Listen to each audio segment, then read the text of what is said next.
Welcome to Season 5, Episode 196 of School Librarians United. I am your host, Amy Herman.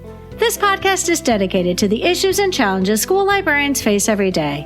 As a school librarian in my 16th year, I knew I wanted a podcast which addressed the nuts and bolts of running a successful library program. I don't claim to have the answers, but I hope that this is a platform to share resources and exchange ideas. Now is a perfect time to mention that all the ideas and opinions expressed in this podcast by myself, my interview guests, and listeners who reach out to the podcast are our own and do not reflect those of our school districts. When incorporating research, I always make sure to cite my sources. So whether you are a novice or a veteran school librarian, this podcast has something for you. If you happen to be tuning in on Friday, October 7th, when this episode drops, I will be spending my day with the school librarians in Dublin, Ohio. I was thrilled to be invited to present at the Ohio Educational Library Media Association's annual conference. I did include a link to this organization and the conference in today's show notes. I am fortunate to be a 3-hour drive from here, and I'm looking forward to sharing the contributions of Ohio school librarians in next week's episode. I welcome you and all listeners to reach out with your feedback and episode suggestions. You can reach me either on Facebook, on Twitter, my handle is @LMS_United, or the email address schoollibrariansunited@gmail.com. If you include your mailing address, I'll be sure to send you a podcast sticker. And now a word from our official sponsor, Capstone. Capstone is an innovative publisher and education technology provider of children's content for school libraries, classrooms, and at-home learning. Home of the award-winning PebbleGo research database, Capstone has a passion for creating inspired learning and intellectual curiosity in children, and I am so excited to be working with them. And now in a segment I like to call Why I Love Capstone. I want to talk about a great series that came out this year, 2022. It is a graphic nonfiction series, and there are 4 books in the title. It's called Deadly Expeditions. And this would be an absolute perfect addition to our upper elementary collection. I was seeing and noticing on social media recently that it is especially hard to keep those 5th grade readers engaged with a collection which reaches all the way to our littles and our preschoolers. And then you've got these 5th grade readers who really are looking for something a little more edgy, a little more, they're ready for those solid middle grade reads. And this is something that really would speak to those readers, because in this case, we're talking about real things that happened in history. And I think that kids take a certain sort of appreciation for what they read when you can tell them, by the way, this really did happen, because that sort of gives more credibility to anything that they're reading. You're like, by the way, this really did happen. And their eyes light up like, oh, really? And you're like, absolutely. So in this case, we've got 4 books in this title series. We've got The Deadly Race to the South Pole, The Disastrous Wrangel Island Expedition, The Doomed Search for the Lost City of Z, and The Vanished Northwest Passage Arctic Expedition. And that's right.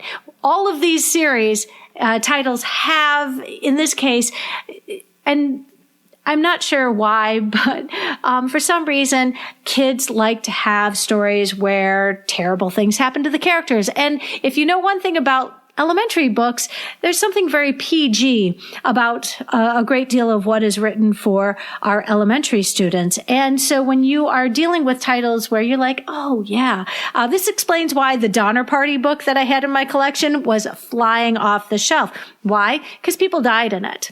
That is, I don't mean to sound grim, but the readers really want something that's a little more serious when they're reading. And when you can tell them, oh, by the way, this really did happen, that sort of resonates with our readers who are ready to move on to something like a middle school collection. And this would really speak to those 5th grade readers, I think. And, so friends, let me read from the description here. Forging paths through uncharted areas, quests for lost cities of gold, races to the ends of the earth. Thrill seekers have chased adventure and the promise of fame and fortune for ages. But if history has shown us anything, it is that these expeditions can take a deadly turn.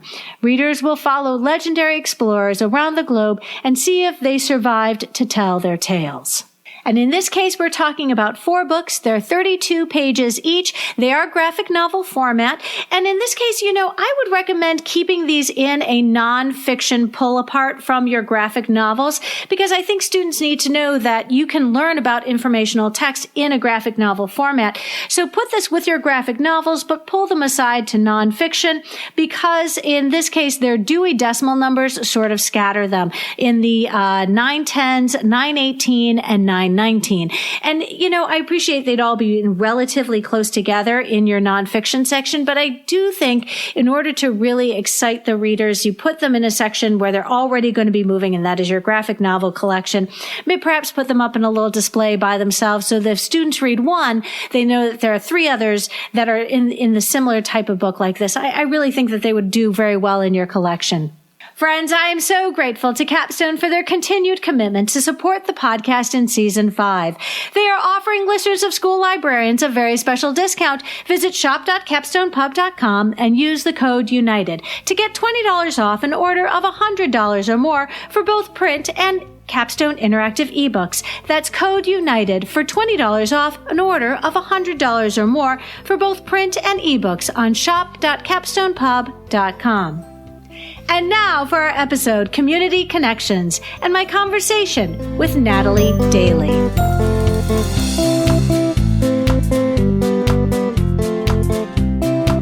Friends, I'm so excited. Natalie Daily, welcome to the podcast. Thank you so much for having me. I'm very excited to be here. Friends, I'm so excited we're going to have this conversation today. Natalie, would you give us an idea of where you work? Tell us about your current library and what grades you support and what makes your library special. Sure. So I am in Pasadena, California, which is a suburb of Los Angeles. And I am at a middle school library. So we serve 6th through 8th grade.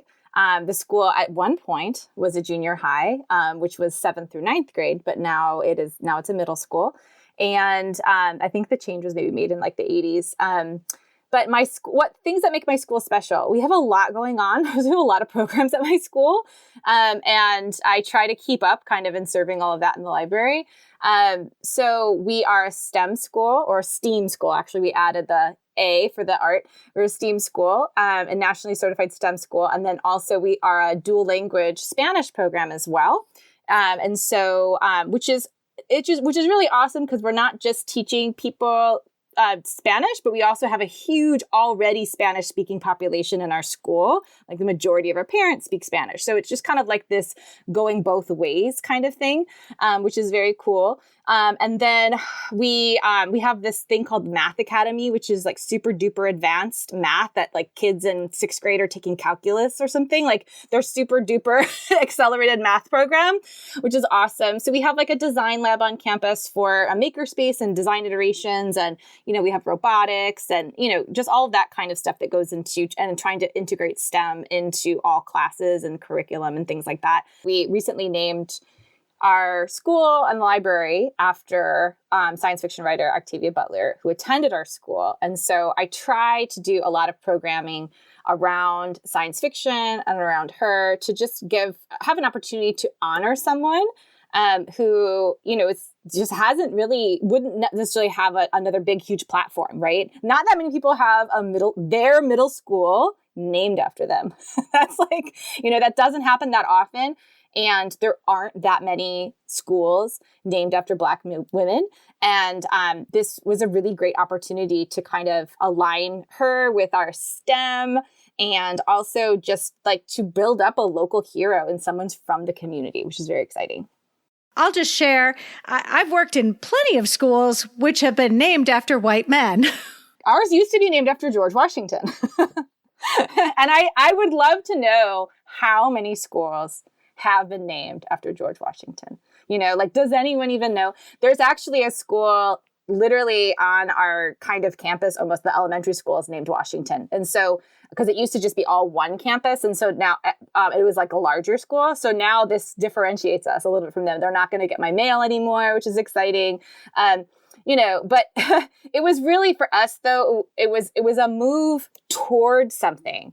It wasn't so we weren't really thinking of we weren't thinking of a rejection necessarily of Washington. It's like it didn't even really come up. It was more like we're moving in this direction to align what we're doing with someone who really can embody all of that and someone who we really feel like deserves to be honored. I love that. I'm so glad that we're going to give some time to focus on this today. I love getting ideas for school library websites when I prepare for an interview.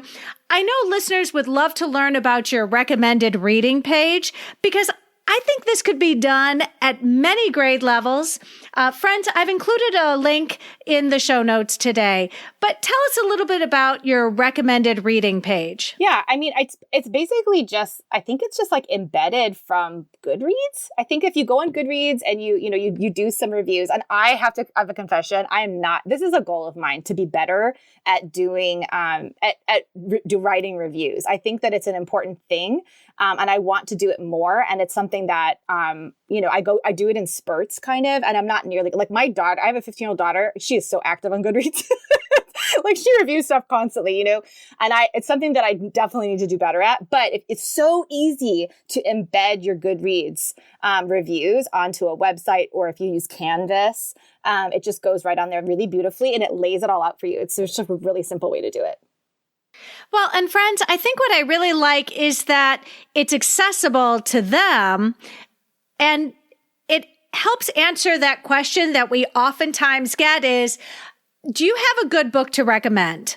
Yeah, definitely. And they can scroll through and it would be kind of fun if you might even included student reviews. Yes. In like the little slideshow, you have this slideshow with the cover picture and you've got, the reviews, but to include the student perspectives and their reviews would also be kind of fun. For sure. I agree. And I think, and we have an internal student news that goes on, it's like videotaped on Tuesday mornings. And I was doing segments where I was calling it like, let's read like Octavia. And because she's famous for just being like a bonkers reader, just reading all the time. It's just like living in a library. And so I was like, if everybody just read like her, my goodness, that would be really, really great. And so just kind of like, let's read all the time and like doing segments. And so that's another goal of mine is to get more students to do that. And I definitely have some students that do reviews on Destiny as well. Because in Destiny Discover, you can see some reviews and things like that. But that's definitely a goal of mine is to involve students more in that. As I'm getting into some more of my sci-fi programming this year, I think that is something that I will be looking for more opportunities to do as well. It's crazy that it's already the end of September. I just feel like, whoa, we just started. But we actually started in mid-August. So I've got like, it's a lot to catch up on. Exactly. And I also wanted to mention you have a link to a Google form. Is this so students can request a book for you to buy? Yes. Or are definitely. they recommending the book? No, to buy. Or if they have, like, I definitely take, like, when kids say that they want to, recommend, books for friends. Yeah, definitely. That's awesome. But I also really, if kids want to recommend something that I buy, I tried my hardest to, if they say that they want something, to then get it if I can, and there's just really nothing. And I try to tell people this all the time when, I'm trying to advocate for funding. There is nothing quite like the feeling that either a kid gets or an adult can get when a kid asks something of you and you're able to give it to them. Like they just feel seen in a way that just like really lights them up. And it's just such a lovely thing to be a part of. Absolutely. And for them to see this becomes some ownership in the space because they recognize that student voice is valued by somebody who makes a difference. Absolutely. Yeah, absolutely. And that you're listening to them and that you care what their ideas are. All of that speaks volumes, I think.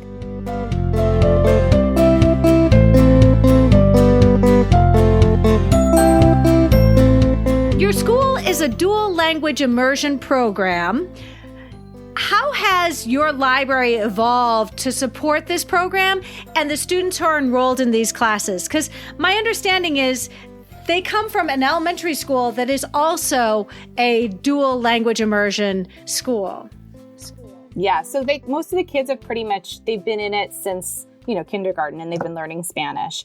The cool thing about the difference in having a dual language immersion rather than just like having Spanish classes is that the kids, they take their Spanish class, but then they also, at my school, for instance, they're taking history in Spanish. So all of that history content, like in 7th grade, it's medieval history or whatever, they're getting that in Spanish. And so the cool thing about it is that some of our kids, we have a lot of English language learners at our school. And so some of those kids are then able to take a class in their original language, their first language, and they're mixed in with the dual language kids, which is really cool. And it kind of makes it nice for them so that they have one period of day that is in their first language, and then they're mixing in with kids who are also learning Spanish, which is very cool.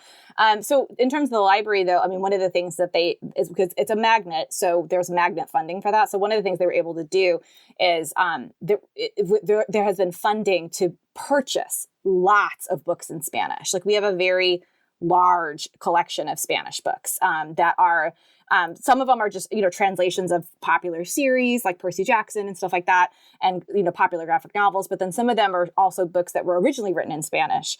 And we have, fiction, nonfiction, series books, just all kinds of books that are in Spanish, which is probably a unique thing. I probably have more books in Spanish than your average middle school library, I would imagine. That's amazing. Listeners will want to know, have you chosen to interfile your books, or do you have two separate collections? So right now I have them separate, and I know I'm actually in the middle right now of genrefying. I used to work at 2 libraries actually in the district. And this is my first year full time at just this school, which is just like big celebration all around. And it's so exciting. I basically kind of like begged and begged and begged and begged until I begged the right person to allow me to be full time. And that other school has a full time person now, which is very, very, very exciting. And so because of that, there's just so much collection maintenance that is just really overdue. There's so much weeding that needs to happen. And I genrefied the other school I was at, and I was like, oh my gosh, the benefits to it were just astounding to me, just in like how much easier it is to just shelf books. Like just that is so much easier when you genrefy, and it's so much faster, and it's easier to get people to help you, and all of that kind of stuff. So I'm in the middle of genrefying right now, and I've gotten a decent amount through some very, very smart helpers who are helping me do it. And then through that process, that is when I have to decide if I want to integrate the Spanish in or keep it separate. And I don't know. And I don't know. I honestly don't know what the answer is. And I might just have to experiment for a little bit and decide what I want to do. And obviously with labeling, it'll be really easy to label. But there is a sense of like, I want to look for a book on this in Spanish, and just being able to browse. I don't know. I honestly have no idea which way I'm going to go. There's so many thoughts that I have about it, and I can see the benefits in both ways. So we'll see. Absolutely. And I'm sure that you will come up with something that is nuanced, and getting your students' feedback might also be helpful. Yeah. 100%. It's just all about where do they need it to be so that they can find it. That's the most important thing. Access is the only thing that matters. Somewhere I saw that your school is a National STEM certified school. How has this been reflected in the collection development and in your programming? Yeah. So I definitely, think about making sure that we're having books on, lots of different science books. Like our science section is heavy. It's big, and I think that's important, and that should be there. It's also one of the things I'm prioritizing as I'm updating things. I'm doing a lot of updating of my nonfiction collection this year. And science is like a big place, because especially those the 500s and 600s, they really need to be updated, quite a bit. And so I am focusing quite a bit on that and just keeping it current, because I know the kids are just interested in things, and they're interested in the mechanics of things. And so so much of it is just what they want, right? What they're into, right? But then the other thing is that, sometimes my programming will involve some kind of design thing that's being done in a class that I can possibly assist with, and so I think it can also be it can impact the way that I collaborate with teachers, and all that kind of stuff. Like I'm actually a pretty crafty person, and so I can help a lot with with just helping kids design and using, materials to make different kinds of things and stuff like that. And it's just a great, it's a great way to get me involved in another way because I'm not afraid to just jump in and like make something, and do things, which is cool. I love that. Is it fair to say that because your school is STEAM oriented, this facilitated the name change process? Yeah, it definitely had a lot to do with it. So since Octavia Butler is known for writing science fiction, I mean, she definitely wrote speculative. She would even say it's speculative fiction, right? Because some of it is not necessarily science fiction, right? Kindred has time travel, for instance, but there's no science in it, right? But it just kind of gets, she's thought of as a science fiction writer, which with like winning the Nebula Award and things like that.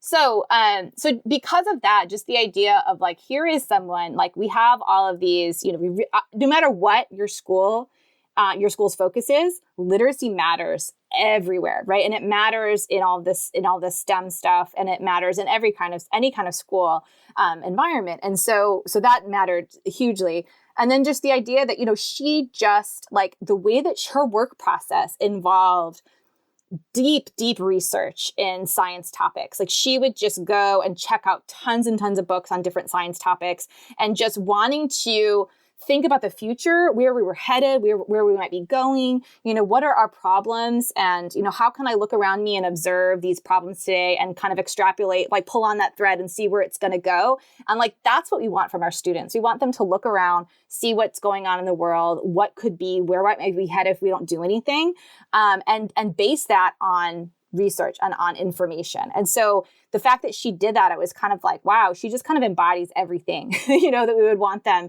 to do in the way that we would want someone who isn't a scientist to think, right? So, she's not a scientist. She was a writer. She was a fiction writer, yet she thought about science in a way that was instrumental to moving the world forward. And so like, even if all of our kids aren't going to become a scientist or a tech person or an engineer or something, it is important to understand how science is a part of your life anyway. And all of these kinds of concepts are still a part of your life because they matter no matter what. Well, and I can't get over the fact that, she walked the halls of your school. Like, do your kids have that realization? They're in middle school, right? So we are trying that. And that is one of the things that I just feel very heavy to try to get them to understand this connection and what a big deal it is. Like, it's a big deal that we named our school after an African-American female writer. It's a really, really, really big deal. It is a big deal that she went here, and she gained such acclaim, in her writing. She was able to live off of her writing, while she was alive still, but she died way too young. And, now her books are on the bestseller list and they're optioning so many different books for TV shows and movies and things like that. But she started writing science fiction when she was a student. Like there are stories that she was writing as a student that became novels later. They like the terms and the concepts are all there. And she was thinking about it with this depth, even though she was only 12, 13, 14 years old, the depth and the way that she was thinking about social hierarchies and, the way that humans would treat each other differently if they gained these new kinds of, evolutionary adaptations and stuff was just astounding that a kid was having these thoughts, So it's definitely, we're doing our very best to try to get them to understand, through a lot of the kind of programming and the teaching that I'm doing. Well, and I love that so much of your digital space, as well as your physical programming, has been, it's a tribute to all that Octavia Butler has given us, as well as an opportunity for those of us like myself to learn what we're missing, because she has not been on my reading radar. And yet, as somebody who would like to learn more about her and all that she has brought to our literary world, especially, I can learn that on your website. I really, truly appreciate it because it gives me context without me feeling uneducated. Oh, that's good. I'm glad to know that. And I have, so when we named the library after her, that was so that happened in the spring of 2020. And then, so that school year was like the first year that we were kind of introducing her to the community. And so my principal and I kind of talked about, we really need to teach the school about her. We were still doing school from home. And one of the things that my school does is we have a common advisory where we have advisory period every day and everybody does the same thing. And so it's a way that I can push out content to the entire school. And I embrace it because, sometimes there's certain things that I'm a part of. Like I run like the eighth grade portfolio program, for instance, and it's actually a school-wide portfolio program. And so I push that out in advisory. And then I can things like, I can make a lesson for, Latinx Heritage Month and I can push that out in advisory, and then African American History Month and things like that. So we decided for African American History Month, to focus just on her. So every single week I put together kind of a lesson, and that's what that is that you see on the website. That's like an edited version of that. And so I was able to bring in a local writer who wrote a book about her to interview about it. And I was able to really just pull together stuff to teach the community, first the students and then the broader community, just about her so that they could get like what a big deal she is. The Mars landing spot was named after her, in 2021. That's a big deal. So we had someone from JPL come into the student news to talk about that, it's a big deal. She's a really big deal and definitely deserves to be celebrated. So just because I'm curious, could you clarify what is JPL? Oh, the Jet Propulsion Laboratory that works with NASA. Yeah. So they're kind of like a local group for us, right? Because they're right around the corner. They're a big deal, right? But they're like our neighbors practically.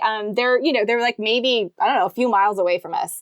And the people who founded JPL, a couple of the founders also went to my school. Well, and friends, that's one of the reasons why we're having this conversation, because the librarian in this case seems to be so much of the drive and the energy to send this kind of message throughout the building in a way that is educational, it's appropriate, and you sort of become that, it's sort of that hub of the wheel, and everything that comes out of it comes back to the librarian, and you can sort of, I don't want to say chair this whole effort, but when did it start? Because you didn't just wake up one day and say, we need to change our library name. No. My principal approached me. I was brand new. I had only been at the school like 4 months and I was only there half time. So I was not at that place where I was still finishing my credential. I was still in my MLIS program. I have been an English teacher before. I was a brand new librarian. I was not about to go in there and make a lot of changes and request that they do this. My principal approached me and she goes, what do you think? You think it's a good idea? And I was like, sure. Okay. And so then I was like, okay, let me pull together lots of research to justify why this is a good idea and draft a letter, and all this kind of stuff, so that's kind of where it started. So I just was I was just already that day doing the research. I'm a librarian. That's what we do, right? We research. So I was just doing the research, taking the notes, pulling together sources immediately after she asked me, and then drafting the letter and doing all of that stuff. And so it was just kind of a natural thing where that I was just kind of started to kind of get interested in it. Right. And so some of it is it is that interest, but then it's also you're saying that the library is this thing, this hub of and I'm kind of pulling all these threads of connection, to the history. And it's interesting because I feel a lot of people I would be well, but I need to serve my students now, and it's almost like being an archive in a way. And that's true. And it is kind of weird. And I get that that's strange, but I also think that this is serving the needs of my students right now, because they do need to see a hero who looks like them and someone that they can look up to, and someone who, they can be proud of their school and proud of their community, and to make that historical connection to the world and to the galaxy. There's a Mars landing spot named after her. You know what I mean? That's a big deal. We weren't the first thing named after her. Mars landing spot was named after her first, So it is important to have, to make that connection. And I don't think it's inappropriate for that to come from the library. And, I'm working on in lots of different ways. One of the things is having, working on having a display that's just permanently there that just teaches about her. And so just having all of her books there, having things. And so the Huntington Library has her archives there. and has, because she's left them to her in her will, right? And all of her papers are there, absolutely everything. And they have been absolutely lovely to me, and helping me, with having things to display at our school. So I was able to put together a display of some of her records to show at school. It's kind of like a museum exhibition, really, is what it's like. And it's like, we have this like mobile wall that I can just fold up or like pop it out if I need to. So I was having advisory classes come by and see them. I had someone reach out to me on Instagram that wants to just come by, and I'm like, sure. Okay. So I don't mind playing museum docent. It's great. And so I'm working on figuring out a way to make that permanent, like maybe putting it together in a book or something. There's some licensing issues with I don't think I can make it digital. Right. But, anyway, so there's just a lot of ways that, I feel like I have the opportunity to just teach about the history of the whole school and the whole community and her as well. Well, can we just pause for a minute? Because imagine the principal tagging a teacher to do this. No shade on teachers, but you tag the librarian and you've got all of those skill sets to bear. And all of a sudden you've got somebody who loves research, who reaches out, has a flexible schedule, and thank goodness is now full-time in one building. We can't overstate just how important it is when you can give that kind of attention to one building and you're not split between two. And I personally can identify with that. I know that you used to work at 4, right? You're like the perfect person to take this project from start and sort of launch it, if you will, no pun intended. But I mean, and you have so many skills that make this possible to benefit your not just your students, but your community writ large. You're going to be tapping this archive and this library, which is so fortunate to house all of the writings. I love the examples that you included because they were vibrant and they were goals that she had written for herself. Clearly had wonderful ideas, and your students can easily look at that and say, I can identify with exactly what she wanted to do as a writer. I just think you're just perfectly positioned to take this project on and see how many wonderful things can spin off of it. Yeah, definitely. I mean, I think that you're absolutely right with the flexibility, like the research skills, the research interest, right? And then having somewhat of a flexible schedule, like I can answer the phone if someone's calling about something or whatever, right? There's a lot of different pieces that come together in that. And I think that, yes, the library is the place that makes the most sense.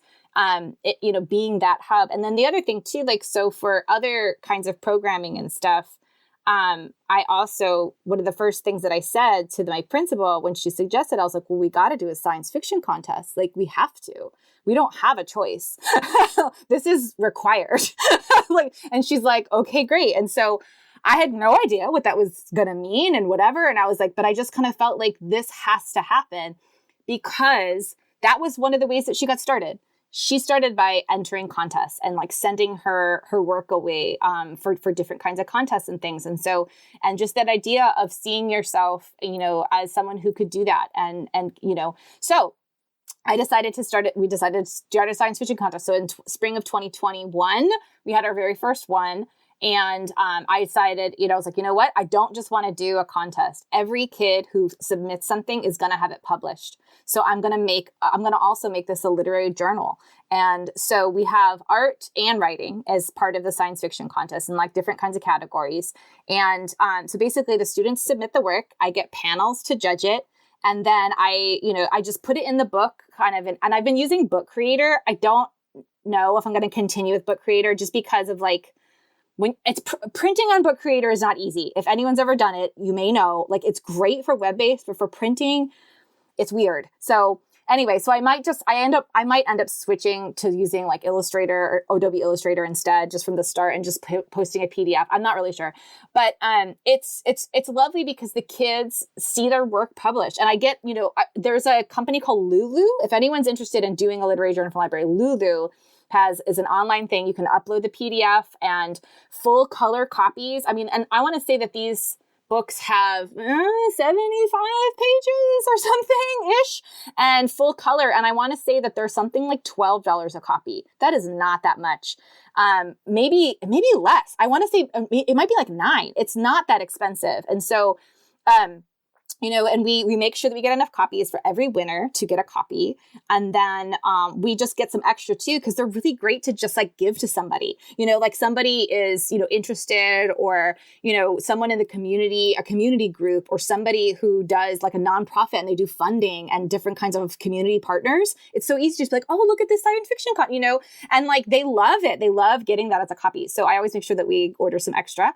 Well, I was just curious. So friends, we'll definitely include links in the show notes. And I want to make sure listeners take a look, because you have included the sort of the finished product. You've included the science fiction contest sort of compilation as a digital version in your website, and made this authentic for the students who submitted for this finished product. Can I ask you, what kind of window of time did you offer to your writers and your artists to submit to this science fiction contest? Oh, that's a good question. I think 6 to 8 weeks, I want to say. It was something like that. And also, always offering to push into classes, to talk to the kids myself about it, and to work with the teachers and collaborate and teach. I also have like a whole slideshow, a Google slide deck that I've prepared about all of the entries and all the categories, how to entry, how you're graded, how you're evaluated, how the judging works, plus information about just stuff like how to show when you're writing and not tell. And here's a template for graphic fiction. Here's an interview with a graphic fiction author who talks about their process, so you can see what that's like. And just lots of instructional videos and tips and links and things like that, all kind of embedded into the Google slide deck so that the kids can learn, because not all the teachers probably spend as much time as all the other teachers instructionally on it. And so I want to make sure that all the kids still have a chance. I invite them to come to the library, to kind of, and I can kind of help them. And I do not judge. Well, who does? That was my next question. Yeah. So it's been kind of different. We have some, just like people we know, a lot of it is, it's just, and it's really just, it doesn't have to be anybody who's super, in that works in that field or a professional necessarily, although we did have some professional artists judge the art category. But it's really just, does this speak to you? Are you entertained by it? Are you into this story? Does it feel like a sci-fi story? Does it feel like something new? Those are things that anybody can judge. And I make the judging really simple. So I just have them rank them like 1 through 7 or something like that. And I have all of the judges, and I kind of like have this way of like dispersing them so it's even and everything like that. And I just have them rank them, because I honestly feel like it's so much simpler than a complicated rubric, especially for people who aren't teachers. Like, you don't want to make their life hard, and you don't want them to overthink it either, So they just kind of rank it. And our judges have been a variety of people, and it's awesome because you can just send stuff out digitally. They don't even have to be in town or anything.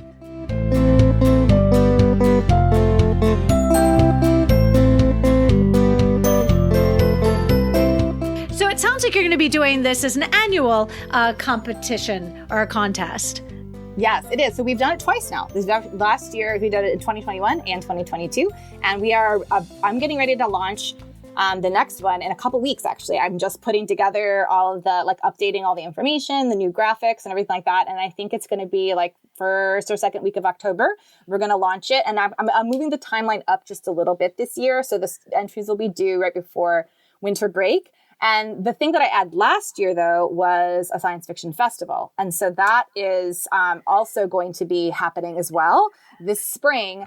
And we're hoping that both of those things are an annual thing that everyone in the community knows about, can look forward to, and as a way to just, not just celebrate our namesake, but to celebrate the genre of science fiction, celebrate the scientific and technological thinking and engineering stylings of our students, and to celebrate the STEAM kind of programming that exists around us as well, and just living in Pasadena.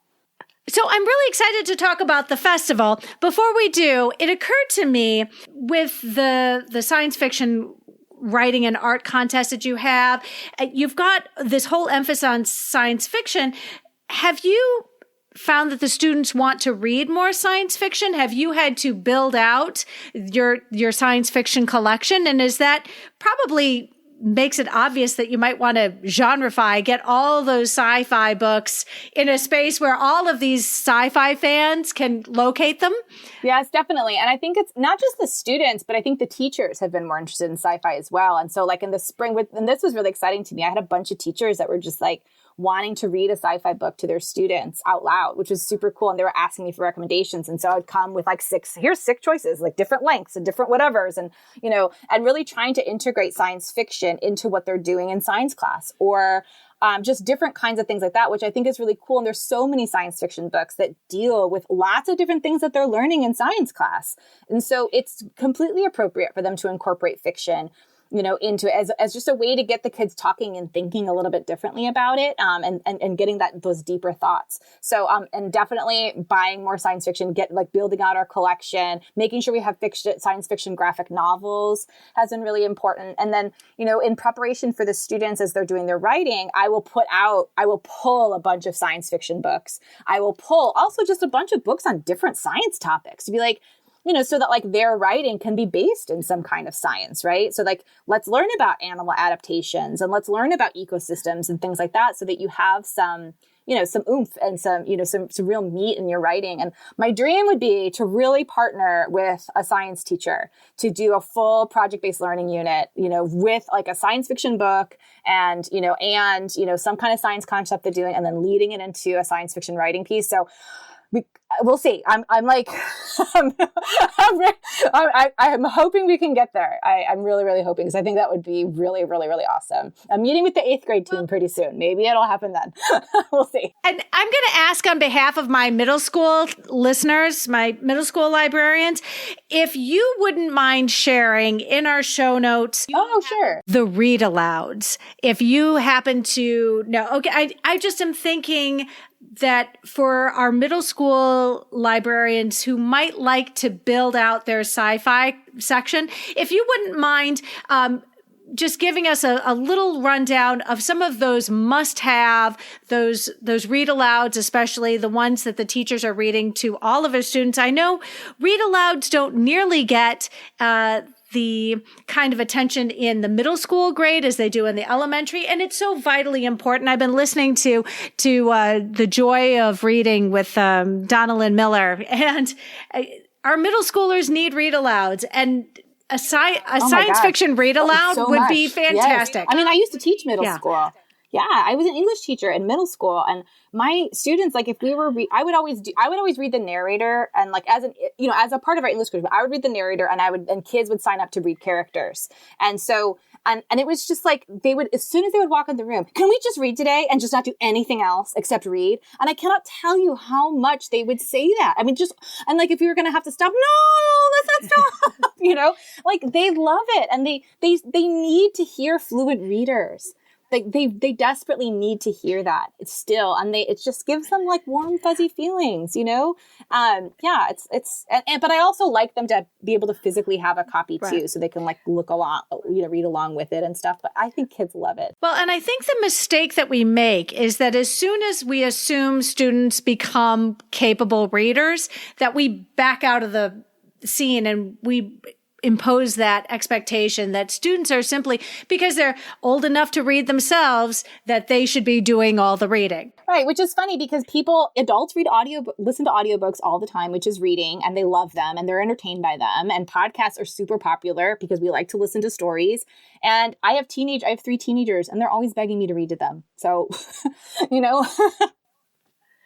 All right. Definitely. We've heard it here, friends. Continue to read your middle school students because they desperately need it and they love it. Let's talk about this science fiction festival. What an undertaking. I don't think you're allowed to stop doing it because it looked so amazing. It was awesome and so hard. Yeah. And friends, definitely spend some time on the website because you really get a feel for how involved the entire school community was in this activity. But it really did fall to you to pull those community connections to draw upon all these sci-fi elements from your neighbors. And I'd love for us, let's start off with so many of the wonderful things you provided. First of all, your local bookstore. This is so vital to support our local bookstores. And you did this by featuring not only the Octavia E. Butler's books, but also E.B. Zaboy. And can you make that connection? Well, I was so stinking lucky because I very begrudgingly started using social media. And like in 2021, I would say, and I started an Instagram account. And I will say that, you know, I have two. I have my personal one and then I have my library one. My library one is much more popular because the name obviously is a draw. And so it's not even necessarily, and I kind of knew that was going to happen. And I was like, what is going to be my focus for my library Instagram account, right? My students shouldn't even be on Instagram. They're honestly, most of them are too young for Instagram. So I shouldn't really be giving content there in social media because I'm not even really allowed to have accounts. And social media is, for kids, it's sketchy. Like a lot of it is, right? It can be, you know, so anyway. So I was just thinking, like, I know that this can be a way for me to reach out to community partners and things like that. And I knew that it was going to be a way for me to kind of make connections. So I definitely started an Instagram account, and I actually, I was thinking, like, and this is me, like, building kind of my Butler content and like my teaching. And I'm just sitting there thinking, why is there no book written about her? And I was so frustrated because I'm sitting there thinking, like, why not a Who Was book? This is ridiculous. There should be a Who Was book written about her. They're written about so many people. Why not her? So I made a fake, like, mock-up Who Was book cover, and I put it on Instagram, and I tagged the publisher, and E.B. Zaboy saw it. And she's like, actually, I'm writing one right now, and it's going to come out soon. And I was like, oh, that's amazing. And then, you know, she kept in touch with me, and she's like, I'd really love to visit your school. And I was like, that's amazing. We would love to have you. And, you know, at this point, I didn't know if I wanted to do the science fiction festival. And that wasn't my original thought when I knew the contest was the thing. And then I was actually in a grant writing class. I was just taking more classes after I got my master's to just kind of actually to get salary credits. And also I thought grant writing, this is always going to be beneficial, right? The teacher that I had was actually our outgoing ALA president, Patty Wong. And she actually was like, I think that, you know, and some of the classmates were like, I feel like this is a bigger program than what you have it. And I feel like this could be a whole kind of Comic-Con kind of festival. And then I had seen too, I don't know if it was in School Library Journal or like Knowledge Quest or one of those magazines, somebody did kind of a Comic-Con at their, like, a collaboration in libraries. And I was like, oh, yeah, okay. I think I see it now. I think I see what this should be. And so then it was like COVID. And then my principal was like, forget it. Nope. COVID. We're not doing it. Nope. And I was like, yeah, you're right. Okay. Never mind. But then last spring, it was like, okay, I think maybe we have a window. And so we decided, you know, we're going to do it outside. You know, it's Pasadena, so our weather's gorgeous all the time. So we can do it. We can plan on an outside day, and we're not going to have to worry about rain or whatever. Although there did end up being rain in the forecast, but that was funny. So then it was like, then E.B. Zaboy, you know, I was like, well, maybe she can come. And then originally she was going to do a virtual visit, but then it turned out she was in town for the LA Book Festival. And she was like, if you move it a week, I'm there. And I was like, all right, we're moving it then. So we moved it for her to be able to come. So she actually came to speak, which was amazing. And then came and she signed books for kids. And this local bookstore was so gracious to have a representative come and bring books. And we did some pre-orders, but they didn't even care. They were willing to bring a staff person with a stack of books, you know? And then what was so cool about it though, it made me so happy. The guy that was there said, I should have brought more books. I sold out. And I was like, what could be better? What could be better? He sold out of books. I was like, that's the best thing I've ever heard.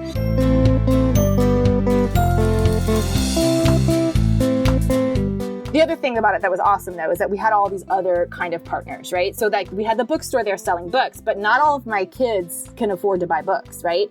We also had we are a community school, which I don't know how many people, if that exists everywhere. It's a thing in California, and it's kind of a new California initiative, but it's basically kind of using the school as a hub for like lots of different wraparound services to kind of be at the school, right? And so, which is awesome. And kids spend so much time in our buildings. It makes so much sense to me. And so it's usually kind of in more high need schools, which our school is. And so we have this community schools organization that's part of our district, and they have some grant funding. They actually provided books for free to the kids. So it was kind of also like a book fair. As well, the kids all got to take a book. And not only that, I got to pick what the books were. It wasn't just like random books. I hand selected all of the books, and we worked through another local bookstore to provide all of them. And these were good sci-fi books and graphic novels and the kinds of things that the kids want. And that was, after all said and done, most of the kids said that was the thing they liked the most about it, was getting a book, which was awesome. And so basically we had this little passport where they could go around and do activities and get stamps. And if they got like 3 stamps, then they got a book. So that way we just wanted them to engage. We were like, this is the first event that anybody has done in a very long time. And nobody knows how to be a person and do things anymore. So we're going to like push them a little bit to engage, so they don't just like stand around not knowing what to do and being awkward. And it just kind of got them moving around and talking to people, which was like a pretty low stakes thing, but it worked out pretty well. But when listeners hear all of the amazing things that you provided that were all brought in from your immediate neighbors and the larger community that surrounds your school, this is so fantastic. So let's start off with the artists you brought in. Can you share a little bit about the artists you brought in? Yeah, so we had Anthony Vukojevic, who works for, I guess he works for Disney. And obviously we're by LA, so we have a lot of artists. We have a lot of, we just got loads of them. They're everywhere. And so he has done a lot of drawing for Disney. I think he drew a lot of stuff for like Phineas and Ferb and different things like that. So he does a lot of cartoon drawing. So his workshop was super popular. He's also a parent. And so he was super on board to come. And so he did 3 workshops with students, teaching them how to draw different kinds of characters and like create a character and put them in different kinds of scenes. And so we had some graphic novel comic strippy templates for them. And since that's one of the categories of graphic fiction is one of the categories for the science fiction contest, I really wanted someone who can help kids really show a story, through drawing and through, some words. And of course, graphic novels are super popular at my school, like they are everywhere else. So that was a very, very popular workshop. And that was in the library, and he did 3 of them. Yeah, and you had an artist creating chalk art? Oh my gosh, yes. So that is a local organization called Lightbringer, and they do a lot of stuff with like arts education in the community. They push into schools and do after school programs and things like that. And they just have a lot of really talented artists. So they did 2 things at the festival. They had the chalk muralist, and then they also had someone do cyanotopes, I think is what they're called, where you make prints with the sun. So that's a science thing, right? It's like science and art combined, right? So we thought that was perfect. And the kids loved doing that. They loved making something. And then the chalk muralist. So we have something called the Pasadena Chalk Festival every June. And it's just the sidewalks are just full of people making gorgeous chalk art. So one of the artists, named is Bianca, she came and she to do this gorgeous chalk mural of Octavia Butler. And what was crazy about it was supposed to be done on the sidewalk, but then there was rain in the forecast. So we were like, oh, that's not going to work. So I think, we don't want to just be gone in a day. That would be so sad, right? And it was so weird. It was like not a time that we normally get rain in the year. It was very, very odd. The rain didn't end up happening. However, we did a plan B, which was I found these giant random plywood platforms that were 8 inches off the ground. And I was like, this is perfect for her to use as a space to work. And she said, I have this giant paper. It's going to be fine. So it ended up being raised off the ground a little bit, which was funny because we had a water station that got knocked over by the wind and it went right under the plywood platform. And so her chalk mural would have been ruined by the water had we not had rain in the forecast. So that was very, very, very lucky that worked out. But now I get to have this gorgeous chalk art mural hanging in the library, and it is unbelievably breathtaking. I think I don't have pictures of it on my website, but I have it I've posted on Instagram 100 times. So not 100, but a lot. We had Caltech is nearby. They're also our neighbors, and they do a lot with our school. And they had some PhD students write a play about an intergalactic traveling tia who like learns all about. So it's like this bilingual English and Spanish play. And they did it, they just performed it like English and then Spanish and then English and then Spanish and then English and Spanish, which was super cool. And one of our courtyards that has a little stage. So that was awesome. We had also a parent does movie makeup. She's a makeup artist. So she did like a sci-fi character creation. We had someone from JPL come to talk about the Octavia Butler landing. And then we also had a local, Carnegie observatories. They're not just local, like they have a local office, but they also have like an observatory in Argentina or Chile. Ooh, I can't remember. And they came and they talked about the concept of space as time travel, which is really cool. How like when you're looking at a star, you're actually like looking back in time, you know? And so that was really, really neat. So it was really great because we had so much art. We had so much science and all this really cool stuff. And then of course we had our local libraries come. One of them has like a maker kind of van or something. And they had activities and manga trivia and things like that. And a local organization that does like an icy shave ice. They were there. This would have really been a hit for people in my family. You had the Rebel Legion and the 501st Legion Southern California Garrison. What is this? So that is amazing. So George Lucas film, they have these people that are like official cosplay people that have the blessing of the George Lucas people. And you can request them to be at your event. If you are a nonprofit event, you can just write them an email and request that they appear at your event.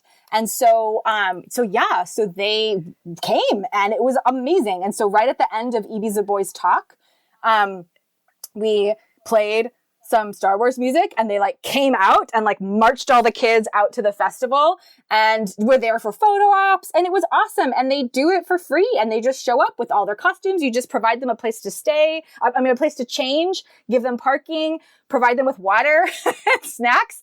And they just come and they just kind of like hang out and it's so cool. So friends, imagine bringing a few stormtroopers to your school and some rebel fighters. And it's very legit. And having gone to Universal, I know my kids just about died when they had the parade with, all of the Star Wars characters. But these are ones that are sanctioned by George Lucas. Exactly. They're like the real deal. They're like the ones that, for all kinds of events, they get pulled to do all kinds of different things. And there's like so many of them. And there's either people who really just volunteer and they're just super into it. They have standards for their costumes that they have to meet to make sure that they meet a certain standard of authenticity. It's just awesome. Yeah, super great.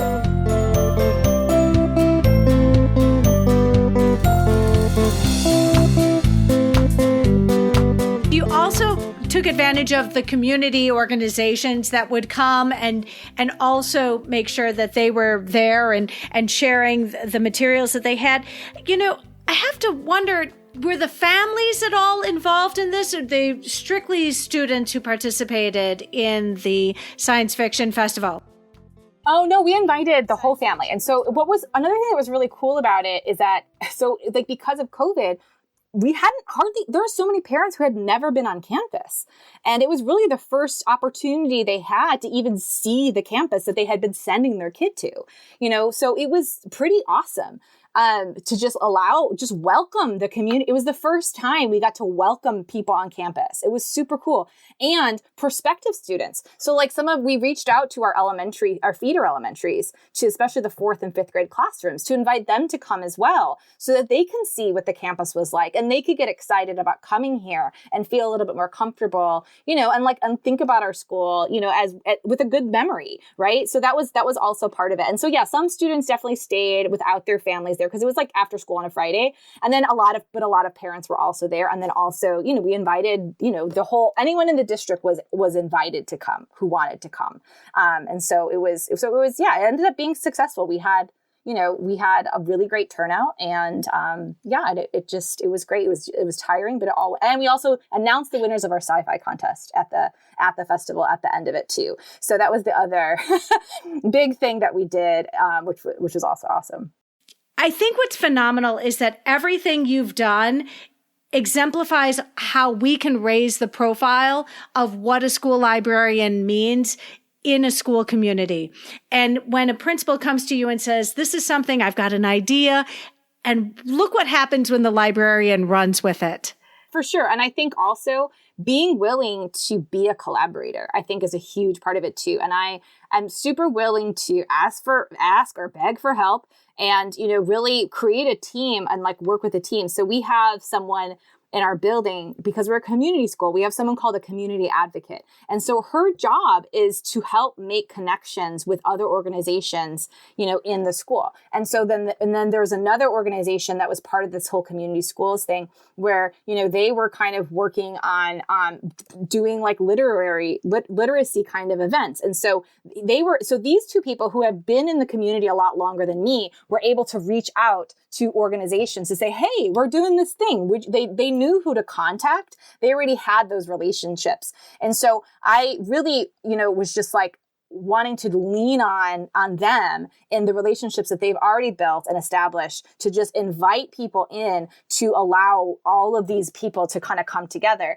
and so we had, all of these community organizations coming and sharing what they can provide to our students and to their families, which was really, really great. The parents really appreciated that. And the community organizations really appreciated that too. Because and again, they love a chance to reach out to people and to share what they can offer, and then also, asking for help for, different things like working on the graphic. We had to make so many posters and graphics and things like that. So working with, talented people in my community, like some parents and another teacher on campus who are really good at doing that kind of stuff and helping me get that stuff printed and made. And it was so many I can't tell you how many signs and different kinds of, infrastructure and programs, and so many, we had a map and a schedule, because everybody had to know where to find all the stations and booths because it was all over campus. And so many little things like that, were required. And then of course, putting out a survey afterwards to ask people, what did you think of it? And taking that feedback in so we can improve it for next year. People were it would have been nice to know what the schedule was a few days in advance. I was yeah, that would have been nice. It would have been nice if we knew what the schedule was a few days in advance, but we'll get there. We were still it was our first time, so you're just the first time you do it, it's just a little bit of it's kind of like organized chaos. So next time I know that we'll kind of have a little bit more, and we'll hopefully be able to push out some of that information so people can plan their afternoon a little earlier, right? But taking in that feedback is also a really important part. Well, and I think what's incredible, and I've decided what you really were was the ringleader. Yeah, I think that feels fair because it felt like a circus sometimes. But that's great. And I hope that at some point your school recognizes this really should be a half day. This should be a half day activity in much the way that a field day is an all school event. Wrong. You're not wrong. We'll see what happens. I think that's where we're going. And friends, it shouldn't surprise you that after the library changed their name, the school did too. Can you give us just a quick sort of timeline as to how that happened? The library changed its name, and then the entire school changed its name. Yes, we did. So we had been called George Washington Junior High originally, and then middle school, and then STEAM Multilingual Academy. It's been through lots of iterations. And at some point after the library was changed, there was just a lot of buzz and talk about it among a lot of people who just thought that'd be really cool. That'd be really cool. That'd be really cool. So then it was okay, well, if this is something that we want to do, let's find out if people want this, right? So there's a process. So we kind of just started the process. And so one of it is you notify the board that this is what you want to do. And then the next process is a committee. So there's a committee on campus that has to involve certain people on campus, certain representatives of different groups, plus outside of campus as well. You have to have parents on it, you have to have students on it, you have to have administrators from a different school on it, people from the community, things like that. And then we just would meet and we would come up with a timeline of what we were going to do. You have to have a meeting to get community feedback. We did a survey to get community feedback as well. We held that meeting. And then based on that feedback, then you make a decision about whether or not you should go forward with it, right? Some people are just looking to change their name generally, right? We were looking to change our name to this. That was what we were looking to do because we were like, this is where we want to head with this. Jackie Robinson also went to our school. So like we've had a lot of alumni that went to our school. I know it's kind of ridiculous. We had a lot of amazing alumni that have attended our school, but this was something that, we just felt like this really aligned with where we were headed in our programming direction and our educational curricular direction. So this is where we wanted to go. And we had, the people that came to the meeting, everyone was in full support. We didn't have people telling us no. So that's when we made the request to the board, and the board unanimously approved it. And so that all happened in the spring of 2022 or February or whatever. And then part of it too is getting in touch with the Butler estate to make sure that they were on board with it, which we were able to thankfully connect with them, which was really nice. And so they're aware and they're excited about it, which is very exciting. We feel very happy about that. And then we had a big renaming ceremony just this September, finally. And so that was really exciting. We had our U.S. representative was there, and all of our local politicians were there. We had a poem that was written to commemorate it, which was someone actually who was at the Science Fiction Festival. And we had a local Octavia Butler scholar. She speaks in organizations all over the country, but she's been studying Octavia Butler for years. She did a dissertation on her, and she spoke. And so it was really great. And that's what I did the exhibit for. So I put together this exhibit to show the archives and kind of tell the story. It's called Exploring Octavia's Roots. So it tells the story of her roots at our school. And it shows like some stories that she wrote when she was a student and her, just different kinds of things, yearbook pictures and things like that to kind of show the story of her being part of our school and having our roots here. And that was part of the renaming ceremony as well. And it was in conjunction with back to school nights. We had a lot of people on campus to be a part of all of it. And again, it happened because the librarian was in charge. My principal very, very kindly pulled me on stage to recognize me at the end of the ceremony, which was very, very kind. There was a lot of stuff, it took a team to pull it together for sure, but definitely having me available on campus to write emails, to answer the phone, to make phone calls, because I wasn't tied to a roster of students throughout the day, was vital. Schools never have enough people to do the work that we need to do. There's not enough people in the library to do the work that needs to be done in the library, right? I need more help, just from and just the school itself. We just never have enough people. And so the more people can work in a school to do what needs to be done, the better schools can be. We need to invest in people way more than we need to invest in stuff. Well, I can guarantee you, no one is ever going to think that you should be split between two buildings. I'm sure your administrators are going to fight over you. Can I just tell you that sometimes that's kind of my goal is like, hey, everybody, look what I can do. Look what I can do. Just see me, see what I can do. And like so much of that is because I really don't want to be split between two schools because I see the difference in what you can do. Like circulation at my library quadrupled just from me being on campus every day. Like it was, and that was without any English classes coming to the classroom. It was just the consistency of the kids knowing I was there every single day. That's it. That's a big deal, like it matters so much. Just having me there every day for serendipitous, interactions and like, a teacher like, oh, hey, you're here. Hey, just like you run into somebody and you can kind of plan like a whole big thing really quick. Like those things really matter. And it does. I need, you need to have every building needs a full-time librarian every single day. It is so important. And there's so much that you can do to just create community in your school. And, just to build out a great program that everybody, cares about and wants to be involved in.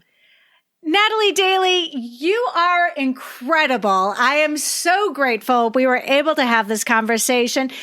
Please let listeners know where we can follow you on social media. Sure. So my library is Octavia E. Butler Library, and I have an Instagram account only. I only have an Instagram account for that one. But on Twitter and on Instagram, I am the same, which is Mrs. Daily MLIS. My gosh, it's so hard to find a handle, right? But I was like, well, that tells everybody I'm a librarian, and that's what matters. I really only follow writers and librarians, and that's it.